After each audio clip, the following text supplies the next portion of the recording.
ओम शांति। आज के बाबा के 12 तारीख के अव्यक्त महावाक्य हैं।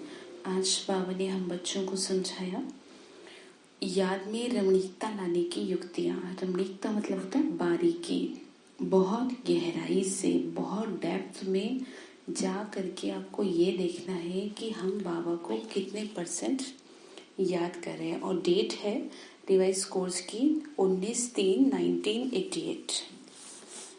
ठीक है, तो चलिए बाबा के जो इम्पोर्टेंट महावाक्य हैं उन पर हम ध्यान देंगे।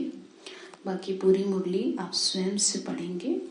तो बाबा ने आज ये कहा है कि जैसे आज विधाता वरदाता बाप आप बच्चों को देख रहे हैं, वो किस नज़र से देख रहे हैं? वो इस नज़र से देख रहे हैं कि वो आप भी हो, यानी हर एक बच्चा विधाता भी बने हो तो वरदाता भी बने हो। बाबा ने कहा तुम मेरे बच्चे ना, जैसे मैं हूँ वैसे ही तुम हो। बाबा कह रहे हैं बच्चे जैसे ईश्वर अविनाशी है तो ईश्वरीय विधि और सिद्धि भी अविनाशी है। यानी बाबा को जब हम याद करते हैं तो उससे जो हमें सिद्धि प्राप्त होती है वो कभी भी खत्म नहीं होती। क्यों?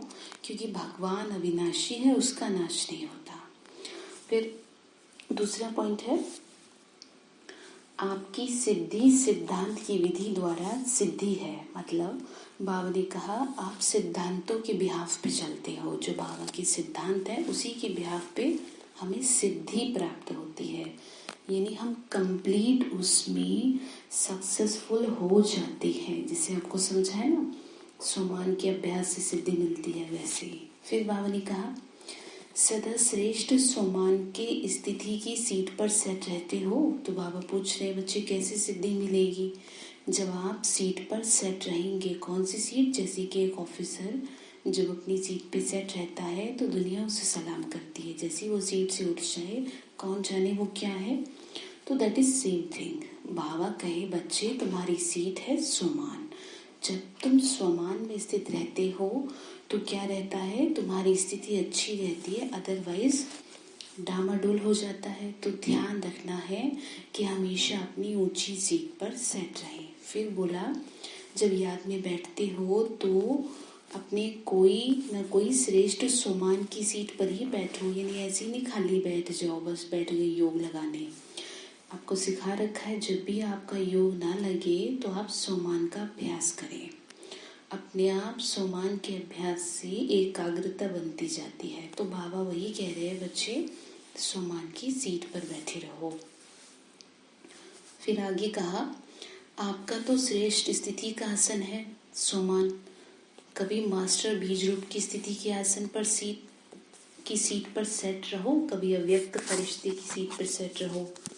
तो बाबा ने कहा कैसे भी करके क्या करो, अपनी सीट पे सेट रहना है। आपको ध्यान रखना है, खुद को खाली नहीं करना। अगर आप खुद को खाली करेंगे, मतलब अगर ऐसे ही बैठ जाएंगे, किसी थॉट से नहीं बैठेंगे, तो क्या होगा, बुद्धि भटकेगी। फिर मास्टर बीज रूप की बात कर रहे हैं, तो बीज रूप कौन है? शिव बाबा। तो मुरली को आपको थोड़ा सा अच्छे से सुनना पड़ेगा, तभी अंदर उतरेगी। लेकिन इन पॉइंट्स को ध्यान रखिएगा। फिर कहा हर रोज भिन्न भिन्न स्थिति के आसन पर व सीट पर सेट होके बैठो।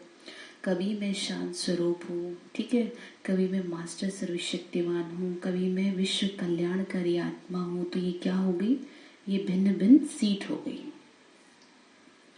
भिन्न भिन्न स्थिति की सीट हो गई। फिर ये कह रहे हैं कि देखो अगर किसी को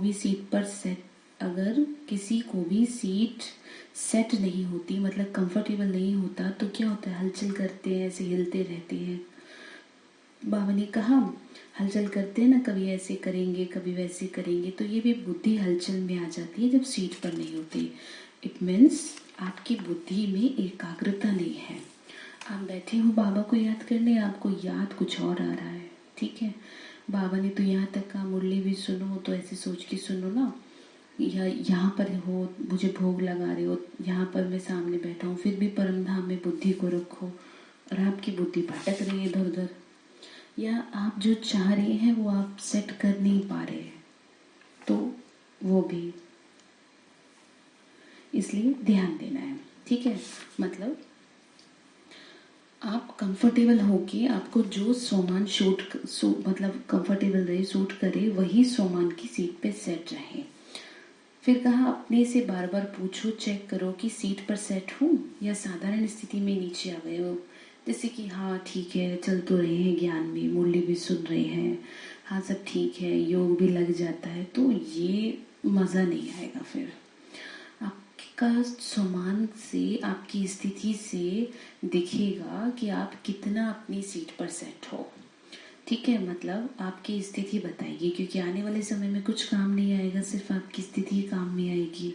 तो ध्यान रखना, मैं सेट हूँ मतलब मैं अपने मस्तक में, अपने भ्रकुटी चक्र पर सेट हूँ। मैं ये भूल तो नहीं गई हूँ कि मैं कौन सी आत्मा हूँ, या मैं किसी की माँ हूँ, किसी की बहन हूँ, या मैं किसी की पत्नी हूँ। नहीं, मैं कौन हूँ? मैं महान आत्मा हूँ। तो ये क्या होगी?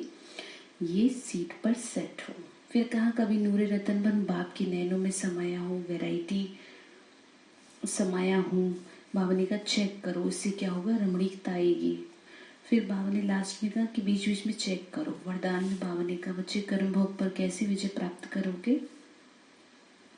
जब बाबा ने कहा कर्म भोग पर विजय प्राप्त करने के लिए सबसे सिंपल सी बात बता रहे हैं कि बहुत समय का देह रूपी चोले से न्यारा रहने का अभ्यास हो। कहने का मतलब ये है, आने वाले टाइम में न तो दवाइयाँ काम आएंगी, ना हॉस्पिटल्स होंगे, ना डॉक्टर्स होंगे, तो कैसे आप अपनी बीमारी का सॉल्यूशन निकालेंगे?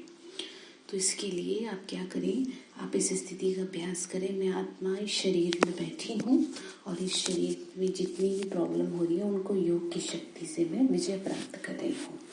बाबा ने कहा कर्म भोग पर कर्म योग से विजय प्राप्त करनी है। ठीक है, वो कैसे होगा? जब इस देह रूपी चोले से न्यारा रहने का अभ्यास होगा, जब आप बार बार प्रैक्टिस करेंगे, मैं तो आत्मा हूँ, मैं शरीर हूँ। ठीक है, तो ध्यान रखिए, पूरी मुरली से सार ये निकल के आता है कि मैं अपनी सीट पर सेट हूँ और नहीं हूँ तो क्यों नहीं हूँ, मुझे क्या चाहिए खुद को अपनी सीट पर सेट करने के लिए। ठीक है, अच्छा, ओम शांति।